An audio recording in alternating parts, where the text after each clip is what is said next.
Okay, here's a surprising story I saw today. This is a person who's actually never made six figures. So he's always made less than $100,000, but then was able to retire at 39 years old with 700K. So that is really, really interesting. I wonder how that person did it. So let's take a look. So 39, $700,000 invested currently. He is sitting basically at 1.2 to 1.5. And it is worth mentioning that the stock market has been really doing well over the past, decade and a half. This is partially because, and I would say probably mainly because of the era of easy money, basically quantitative easing. This is the central bank basically pumping money into the stock market and into the bond market through a process that later became called quantitative easing. So I haven't looked at this article. I'm just reacting to it blindly. So let's take a look. So when that person retired, he had 700K. Currently, he's sitting at 1.2 to 1.5 million. Let's take a look. The main kind of thing that he's prioritizing is freedom, right? Freedom over a bigger paycheck. And so we're all basically trained in this culture, because our economy is a capitalist economy. The market is an open market. There's always something better. There's always someone with a higher paycheck, with a bigger business, with a massive, bigger budget. There are influencers, there are actors, there are business people, there are trust fund kids, there are generational and multi-generational kind of wealth being transferred. There are athletes, there's the athlete class, there's the actor class, and so there are multiple classes. There are the tech oligarchs, the billionaires and the multi-billionaires, and so there's always somebody living seemingly a cooler life. So the main idea is, yeah, we all, in the absence of any constraints on kind of our time and our health, like if we had infinite health and infinite time, of course we would choose to work for longer hours on longer days and longer years because we can make more money. But our bodies break down, our health degrades at some point in time, and so not all of our decades are going to be as like the first and second decades of our lives when our healing processes are basically at their peak. And so when we get into our 30s, 40s, 50s, we progressively it becomes easier and easier for us to get sick. And getting sick in a place like the US, in a highly capitalistic economy where every commodity, even health, is commoditized, right? Like everything is worth some amount of money. And so patients are some of the most loyal, or probably the most loyal type of customer, because once you start using insulin, you're hooked on it. You can't really, I mean, some people claim that they can use a specific diet to reverse insulin resistance or needing insulin. I'm not going to argue for or against them. All I'm trying to say is most people who start using insulin will continue using insulin. And so they're basically one of the most loyal customers there are. So everything is a product and everybody is a customer or a potential customer. So choosing freedom is it could potentially be life changing. And so this person, the top he ever made was $75,000. I assume since they haven't reported if that's pre-tax or post-tax, then this is probably gross pay, meaning it's pre-tax. So this amount is not what that person basically was, it's not their take home pay, obviously. And so their take home pay is probably, I don't know, $60,000, $65,000, probably less than $65,000. So it is impressive that they were able to save 700K when they retired. And this was in basically before they turned 40. So they probably worked from 18 to 40. So that's, what is it, 22 years? Still significant, right? But Yeah, I mean that's really impressive. Let's take a look. So they live, well, currently they live on less than $30,000. That's great. They live in, it seems like Indiana, right? 5 months traveling through Southeast Asia, of course. So this is textbook kind of living abroad, taking your hard-earned dollars and using basically geo arbitrage, geographic arbitrage. Arbitrage is just a fancy word for using your purchasing power, the valuable, mostly valuable dollars that you make in the US, and go and enjoy them, I don't know, in Mexico or in Southeast Asia. So we're all familiar kind of on a we're all familiar with this concept. I mean, you can't really, if you can't afford steak and lobster in the US, in San Diego, you go down the border to TJ Tijuana or anywhere in Mexico, and you can probably afford steak and lobster. So yeah, Southeast Asia, you can survive on a couple $1,000s. You can actually thrive, on a couple $1,000s, and then Indiana for the rest of the year. So not bad. So they're traveling like 5 months per year. So, and they're a couple, right? So that's actually great. That's actually great. And so he was saving for 11 years. He was saving about 70% of his income, which is, yeah, that's significant. And it's really a singular decision, it seems, in his own words. It's really a singular decision. Do I value freedom over a bigger paycheck or not?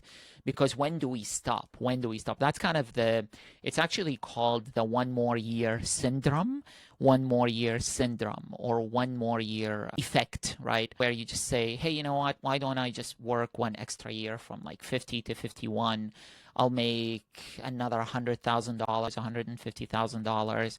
That would, and I'll let my investments also increase for another year or two. So that's what a lot of people, it's human to fall into that trap. So one other thing that is really worthy of notice is that his withdrawal rate is about 2.5%.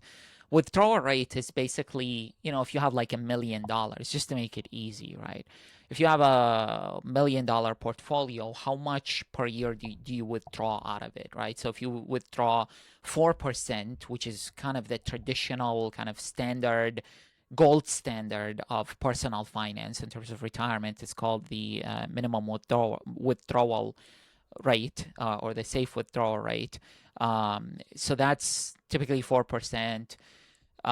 In theory, and in terms of historical information, you would theoretically never run out of money if you only use 4% per year, if you only withdraw 4% of your net worth per year, or your investments per year, because your investments grow faster than 4% if they're diversified and if they're held in a long-term investment stock slash, well, diversified stocks, bonds, other things. And so he's using 2.5%. So he's, again, in theory, in the absence of catastrophic events like falling ill and having to burn through, I don't know, 10K per year, he should be able to leave some money to his kids or the next generation.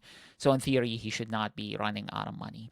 If he, and it's a big assumption, but if he is able to manage, if he keeps living on this 2.5% per year. Let's take a look. Anything else? Timing and luck. Yeah, right. So this was one of the disclosures that I had to provide. So he kind of got lucky. If he started working slash saving in, I don't know, the 1970s, that would not have been a conducive decade, because we were, in the US was struggling with well, not hyperinflation, but stagflation, where the economy was not doing well. It was stagnating while inflation was high. So lack of growth and also high inflation, everything gets more expensive. So it's kind of like everything gets expensive for no reason. People are not making more money.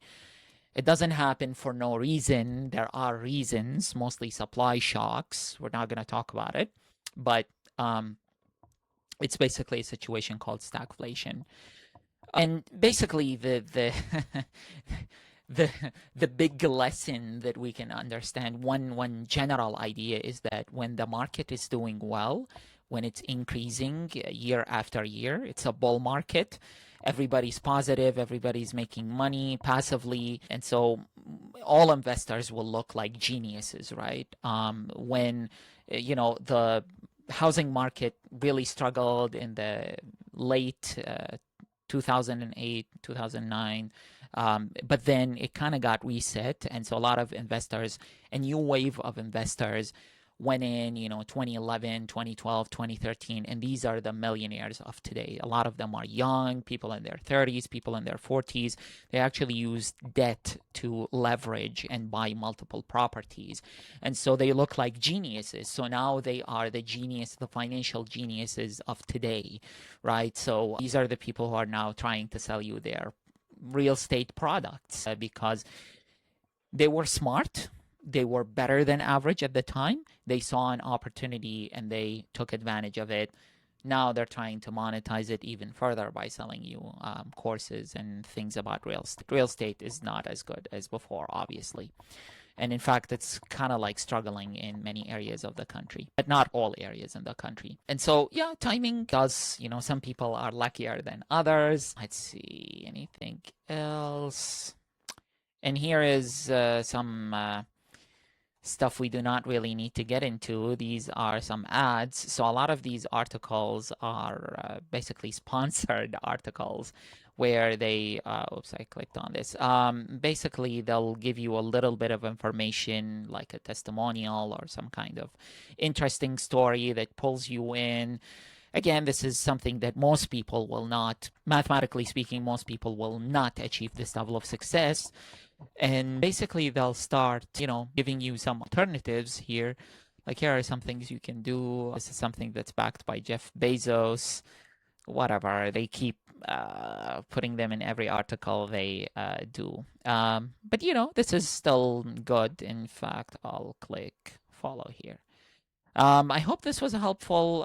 It is possible, given the right timing, given good habits, given the fact that you were able to find a partner who's supportive and who lives the same lifestyle that you live, someone who doesn't waste your money, someone who agrees with you on frugality, someone who sees the long-term vision over the short-term pain, someone who is also interested in traveling. I mean, actually, one thing I can't see is that I don't know if they have kids or not. I think I do not see. I haven't read this fully, so I've been skimming it with you guys. This is a kind of a blind reaction, but if I had to guess, I would probably guess that this couple do not have kids, most likely. And so, they're still early 40s, so it's possible to get kids right now for them, especially with the really flexible lifestyle. In fact, raising kids in Indiana and, in Southeast Asia is even cheaper, right? So, yeah. Part of it is being in a low-cost area in the U.S. Part of it is being able to travel, having a partner that is okay with traveling long term and kind of like continuously, someone who's frugal, someone who is not a money waster, someone who sees vision and is willing to delay gratification. This is a lot of being lucky, right? Saving in the 2010s and kind of capitalizing on the era of easy money. So a lot of situational factors, but this does not take away from the credit that this person deserves. I mean, well, this couple really, they did try and they succeeded. So I think this is an inspirational thing that we should all aspire to. Yeah, I hope you like this. I'll see you on the next one.